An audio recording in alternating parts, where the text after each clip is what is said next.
Hello दोस्तों, आप सब कैसे हैं? उम्मीद करते हैं अच्छे होंगे। आज मैं सुनाने जा रही हूँ प्यार भरा अनोखी कहानी। कहानी है शादीशुदा लोगों को एक बड़ी सीख देने वाली कहानी। पत्नी ने ना जाने क्या किया था कि पति ने उसे एक के बाद एक कई थप्पड़ जड़ दिए। हमेशा हर सिचुएशन को शांति से हैंडल करने वाली पत्नी भी इस बार इतनी अशांत हो उठी कि उसने अपनी चप्पल ही निकालकर पति की ओर दे फेंकी। चप्पल पति के बालों को छूते हुए निकल गई। यह किस्सा यहीं पर ख़त्म हो सकता था, मगर पति ने इसे अपनी मर्दानगी का विषय बना लिया और बात बद से बदतर होती चली गई। रिश्तेदारों ने भी आग में घी का काम किया। किसी ने कहा, जो औरत अपने पति को चप्पल से मार सकती है वह ना ही तो वफादार हो सकती है और ना ही पतिव्रता। ऐसी औरत परिवार ही नहीं पूरे समाज पर कलंक की तरह है। बीबी के पक्ष वाले कहाँ पीछे रहने वाले थे। किसी ने कहा, 21वीं सदी में भी जो स्त्री के साथ मारपीट करते हैं उन्हें तो जेल भेज देना चाहिए। तो कोई कहता, जरूर उसको कोई और पसंद आ गई होगी, इसीलिए अब पत्नी से मारपीट करने लगा है। बात कोर्ट तक पहुंच गई। दोनों पक्षों ने एक दूसरे के खिलाफ केस फाइल कर दिया। पति ने चरित्रहीन होने का तो पति ने दहेज और शारीरिक उत्पीड़ित का आरोप लगाया। 2 वर्ष से अधिक समय के लिए केस चला था। इन 2 वर्षों के दौरान दोनों पति पत्नी अलग अलग रहे थे। इन 2 वर्षों के दौरान दोनों पक्षों के समर्थकों की संख्या कम हो गई थी। पहले जहां दोनों पक्षों में समर्थकों का समूह होता था, अब गिने चुने लोग रह गए थे। पति और पत्नी दोनों की आर्थिक स्थिति भी इस समय के दौरान नीचे गिर चुकी थी, जिन्हें वो अपना शुभचिंतक समझ रहे थे। पैसों की बात आते ही उन्होंने भी अपना पल्ला झाड़ लिया था। अगर कोई देने को राजी भी हुआ तो मोटे ब्याज की शर्त पर। आखिरकार वही हुआ जो सब चाहते थे, डाइवोर्स। हर कोई खुश था, दोनों पक्षों के रिश्तेदार, उनके माता पिता और दोनों के वकील। लेकिन 5 साल की सुखद शादी और एक सुंदर बेटी होने के बाद मिले इस डाइवोर्स से पत्नी मुक्त थी और पति शांत। शायद यह एक इत्तेफाक ही था कि इस खुशी को मनाने के लिए दोनों पक्ष के लोग एक ही चाय की टपोरी पर बैठे। अब आमने सामने। इत्तेफाक इसीलिए क्योंकि ज़्यादातर लोग जो एक दूसरे के विरोध पक्ष को सपोर्ट कर रहे थे वह एक दूसरे को अच्छे से जानते भी नहीं थे। पति पत्नी भी इन सभी से दूर एक दूसरे के सामने मेज पर बैठे।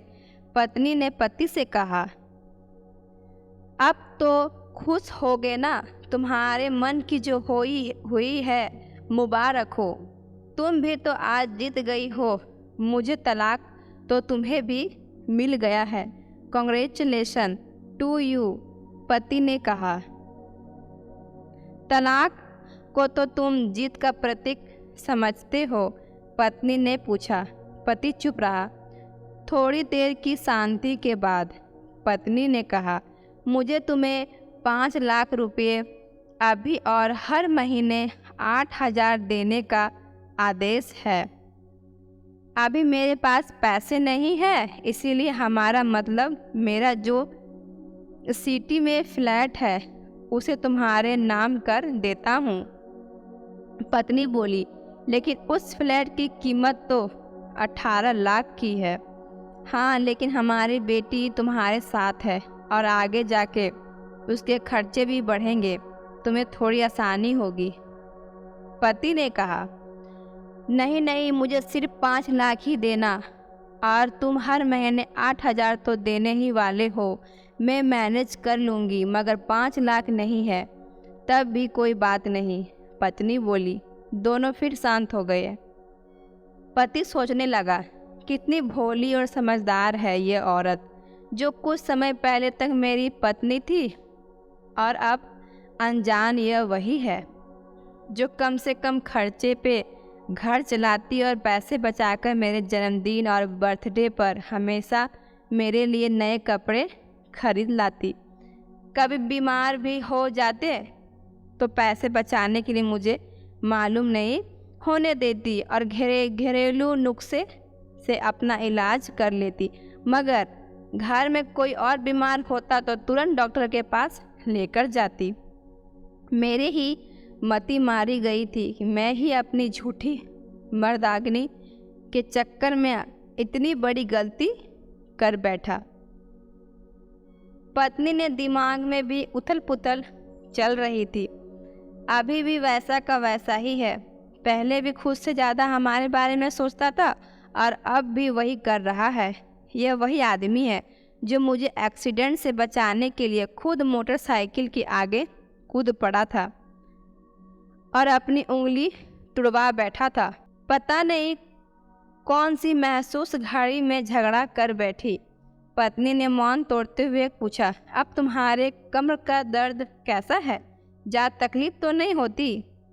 पत्नी हल्का सा मुस्कुराई और बोली, अभी भी होता है, अब तो पेट में भी उठते हैं। वे तो होगा ही ना, तुम योगा या कसरत भी तो नहीं करती हो। अब किसी गायनोकोलॉजिस्ट को ज़रूर दिखा लेना। पत्नी ने कहा, तुम बताओ तुम्हारा अस्थमा कैसा है? अब क्या आप भी दौरे पड़ते हैं? पत्नी ने पूछा। हाँ पड़ते हैं, पहले से ज़्यादा, क्योंकि अक्सर इनहेलर भूल जाया करता हूँ। याद दिलाने के लिए तुम जो नहीं हो अब, पति बोला। पत्नी की आंखों में आंसू आ गए। वो बोली, तुम्हें मेरे चरित्र पर सवाल नहीं उठाना चाहिए थे तो यह परिस्थिति आती ही नहीं। हाँ मैं जानता हूँ तुम बहुत अच्छी हो, मुझसे गलती हो गई, बहुत बड़ी गलती। मैं लोगों के बहकावे में आ गया था। पति बोला, तुमने भी तो मुझ पर दहेज का इल्ज़ाम लगाया था। वो बोला, गलत था और इस बात का मुझे भी पछतावा हुआ। पति ने कहा। पति कुछ कहना चाह रहा था लेकिन हिचकिचा कर रह गया। पत्नी ने पूछा, कुछ कहना चाहते हो? वो बोला, क्या सब पहले जैसा नहीं हो सकता? क्या मतलब? पत्नी बोली, मतलब कि हम फिर से पहले की तरह पति पत्नी बनकर सच्चे दोस्त बनकर नहीं रह सकते हैं। पति बोला, पर यह डाइवोर्स के पेपर देखते हुए पत्नी ने कहा, फाड़ देते हैं। पति ने अपने पास रखे डाइवोर्स के पेपर फाड़ते हुए कहा। पति ने भी अपने पास रखे पेपर फाड़ दिए। सभी हैरान थे, वकील, रिश्तेदार और माँ बाप। पति पत्नी दोनों एक दूसरे के हाथ में हाथ पकड़े अपने घर की तरफ चले गए।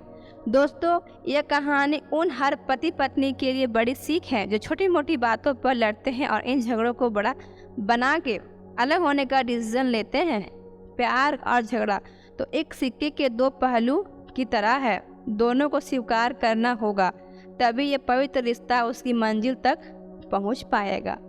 तो दोस्तों, ये कहानी आप सभी को कैसे लगे प्लीज़ हमें कमेंट के माध्यम से बता सकते हैं। प्लीज़ लाइक करें, शेयर करें, सब्सक्राइब करें। धन्यवाद।